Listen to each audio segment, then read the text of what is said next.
Iran, Israel, America के बीच जो cease fire की खबरें आ रही है वो इतना आसान भी नहीं है। अमेरिका डाल डाल है तो ईरान पात पात है। लेकिन एक बात तो है कि ईरान ने वो समझदारी दिखाई है, वो धैर्य दिखाया है जिसकी किसी ने उम्मीद नहीं की थी।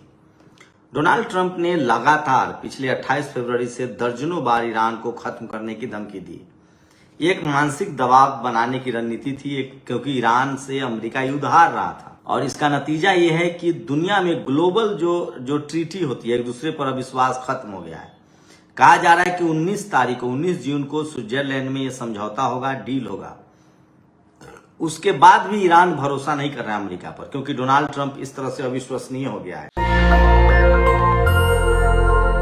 नमस्कार, मैं शंभू कुमार सिंह और आप देख रहे हैं national Dastak. Iran, Israel, America के बीच जो सीज फायर की खबरें आ रही है वो इतना आसान भी नहीं है। कहा जा रहा है कि इस बातचीत में ईरान ने एक साइकेट्रिक मनोवैज्ञानिक को भी रखा था, क्योंकि डोनाल्ड ट्रंप की दिमागी हालत ठीक नहीं माना जा रहा है। वो हर घंटे अपने बयान बदलता है। वो कभी कहता है ईरान का नेवी खत्म, आर्मी खत्म, ईरान खत्म हो गया, हम हमला करेंगे। फिर वो धमकी देता है कि ईरान को खत्म कर देंगे। वो कभी इजराइल को धमकी देता है कि इजराइल गलत कर रहा है, फिर इजराइल बेरूत पर हमला कर देता है, लेबनान पर हमला कर देता है। दुनिया को पता है कि बगैर अमेरिका की इजाजत को इजराइल एक कदम नहीं बढ़ा सकता है। अगर अमेरिका इजराइल का साथ छोड़ दे तो खाड़ी देश उसे 2 मिनट में खत्म कर देंगे। खुद ईरान भी उसे खत्म कर देगा। ये बात ट्रंप भी बोल रहा है। तो अभी इस खेल में बहुत कुछ बाकी है। पूरा मामला तेल का है। अमेरिका के पास तेल खत्म हो रहा है। 2 महीने की उसके पास स्टॉक है गैस और तेल का। उसके बाद वहां की जनता उतनी आसानी से ट्रंप को नहीं छोड़ेगी। वहां की मीडिया ट्रंप को नहीं छोड़ेगी, क्योंकि ट्रंप ने फिर से अमेरिका को महान बनाने की बात कही थी। और सोचिए, इसी बीच अभी एक ट्रंप ने और बयान जारी किया। वो कह रहा है कि तीसरे दुनिया के देशों को अपने देश में नहीं लाना चाहिए। एक नस्लीय उसने टिप्पणी की है कि तीसरी दुनिया के जो देश के लोग होते हैं ना, वो किसी भी देश को बर्बाद कर देते हैं, और अगर वो आ जाते हैं आपके देश में तो आप कुछ नहीं कर सकते हैं। ये खासकर आपको बता दें कि ये भारत, चीन के बारे में है। चीन, भारत के लोग सबसे ज्यादा अमेरिका में रहते हैं दुनिया भर से। मैक्सिको में रहते हैं। तो वो तमाम, सोचिए, ये तीसरी दुनिया का मतलब होता है वो देश जो विकासशील देश हैं।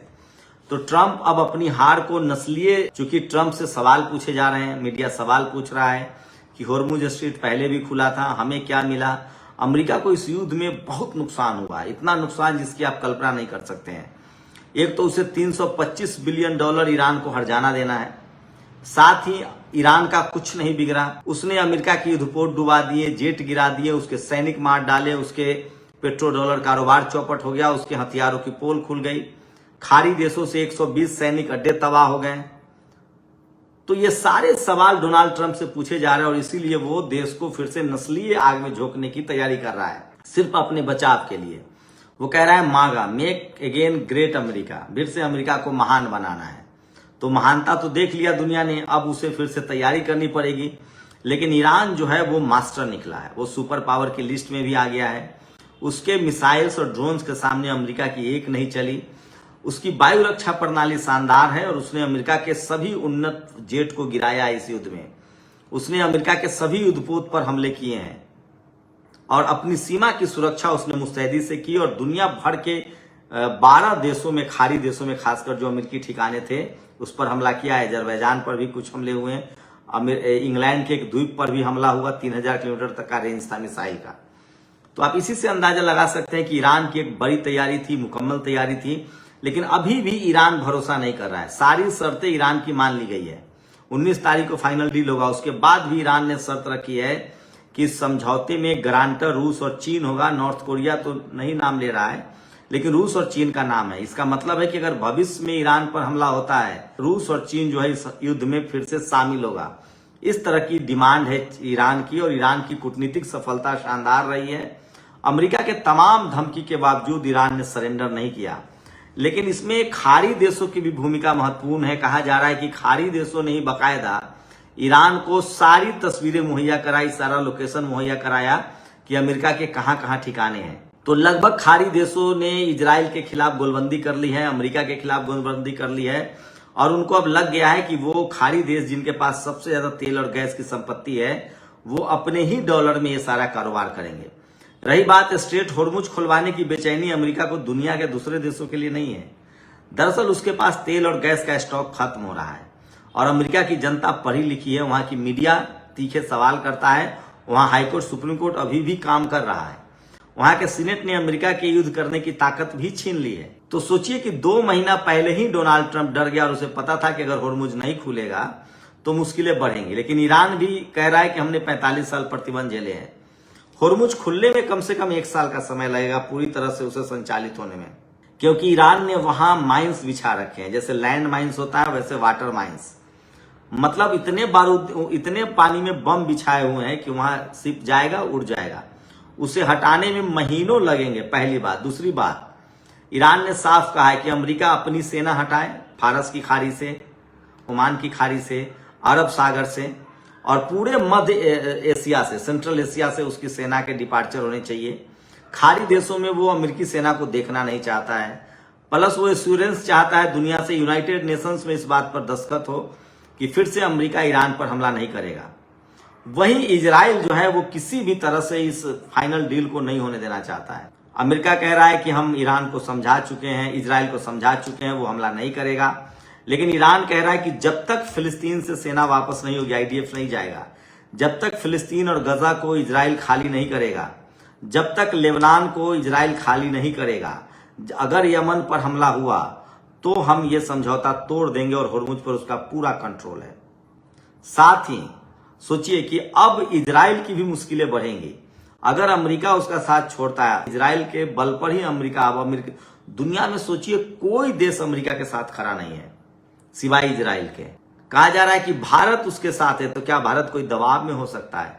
लेकिन जिस तरह से भारतीय हितों की अनदेखी हो रही है, अमेरिका जबरदस्ती ट्रेड डील करवा रहा है, 3 भारतीयों को मारा, तो भारत में भी अमेरिका को लेकर बहुत नाराजगी है और गुस्सा है। लेकिन दुनिया का कोई भी देश अमेरिका के साथ नहीं है। पूरा यूरोप उसका साथ छोड़ चुका है, पूरा लैटिन अमेरिकी देश उसके साथ छोड़ चुके हैं, अफ्रीका का कोई देश सामने नहीं आया, एशिया का कोई देश सामने नहीं आया। तो लगभग दुनिया के देशों ने अमेरिका का साथ छोड़ दिया क्योंकि वो एक क्रेडिबल देश नहीं रहा। उसके हथियारों की विश्वसनीयता खत्म हो गई है। अब दुनिया का कोई भी देश अमेरिका से महंगा हथियार नहीं खरीदेगा। अब सबके रुझान जो है वो ईरान की तरफ है, रूस की तरफ है और चीन की तरफ है। पूरी दुनिया को पता है कि इस युद्ध में पीछे से रूस और ईरान ने मदद की है। तो ये खेल अभी आगे चलेगा, लेकिन फिलहाल होर्मुज खुलने से दुनिया भर में तेल की किल्लत जो है वो कम होगी, गैस की किल्लत कम होगी और ईरान को इस युद्ध में सबसे ज्यादा फायदा हो रहा है। उसके बाद चीन को फायदा हो रहा है, पाकिस्तान को फायदा हो रहा है, उनको ट्रेन से तेल मिल रहा है। तो एशिया में तेल की कीमत भी घटेगी, लेकिन अमेरिका के किसी भी मंसूबे को वो कामयाबी नहीं मिली। उसकी कोशिश थी कि ईरान पर कब्जा कर लिया जाए, होर्मुज पर कब्जा कर लिया जाए, तेल और गैस के सबसे बड़े क्षेत्र पर कब्जा कर लिया जाए और इजराइल को देर सवेर फिलिस्तीन को अब आजाद करना पड़ेगा। तो सोचिए, फिलिस्तीन, लेबनान और यमन के पक्ष में ईरान खुलकर सामने आ गया है और आने वाले समय में ईरान जब तेल और बेचेगा, उसकी 99% लिटरेसी है, वैज्ञानिक क्षमता है, उसका ज्योग्राफी इस तरह से है, वो इस तरह से भौगोलिक स्थिति है कि दुनिया का कोई भी देश उस पर सीधे जीत नहीं सकता है। तो ईरान ने तकनीक के दम पर अपनी रक्षा की है। उसने जता दिया कि उसके पास तकनीक है, ताकत है और सबसे बड़ी बात है उसके नेताओं का नॉलेज, कूटनीतिक नॉलेज ने अमेरिका को घुटनों पर ला दिया है। पूरी दुनिया से अमेरिका अलग थलग पड़ चुका है। शायद ही दुनिया का कोई देश हो जो अमेरिका पर भरोसा करता हो। आप लोग कमेंट करके बताइए कि क्या अमेरिका के साथ कोई देश आना चाहेगा? क्या अमेरिका किसी देश का सगा है? क्या अमेरिका की विदेश नीति किसी देश की मददगार है? ये बड़ा सवाल है। वहीं चीन ने कहा है कि हमारे शिप को तो कोई टच भी ना करे, नहीं तो उसकी बड़ी कीमत चुकानी पड़ेगी। तो ईरान ने फाइनली अपने आप को सुपर पावर में लिस्ट करा लिया है। अमेरिका ये युद्ध हार चुका है और देर सवेर इजराइल की बहुत दुर्गति होने वाली है, क्योंकि खाड़ी देश ने उससे जो फिलिस्तीन पर हमला हुआ है उसको वो भूले नहीं है। तो आने वाले समय में भी बहुत चीज बाकी है। 19 को अगर ये डील हो जाता है, ईरान ऐसा नहीं चाहता है, वो चाहता है कि लगातार युद्ध में रहे। लेकिन डोनाल्ड ट्रंप और बेंजामिन नेतन्याहू की किरकिरी पूरी दुनिया में हो रही है। अमेरिका अपनी साख गंवा चुका है, उसकी साख को बड़ा बट्टा लगा है। आप लोग अपनी राय जरूर दीजिए। शुक्रिया। नेशनल दस्तक की आपसे गुजारिश है कि अगर इसको बचाना चाहते हैं तो नेशनल दस्तक को सब्सक्राइब करने के लिए रेड कलर के सब्सक्राइब बटन को दबाएं, फिर बेल आइकन की घंटी दबाएं। नेशनल दस्तक को बचाने के लिए बहुत जरूरी है कि हर खबर को शेयर करें, लाइक करें, कमेंट जरूर करें।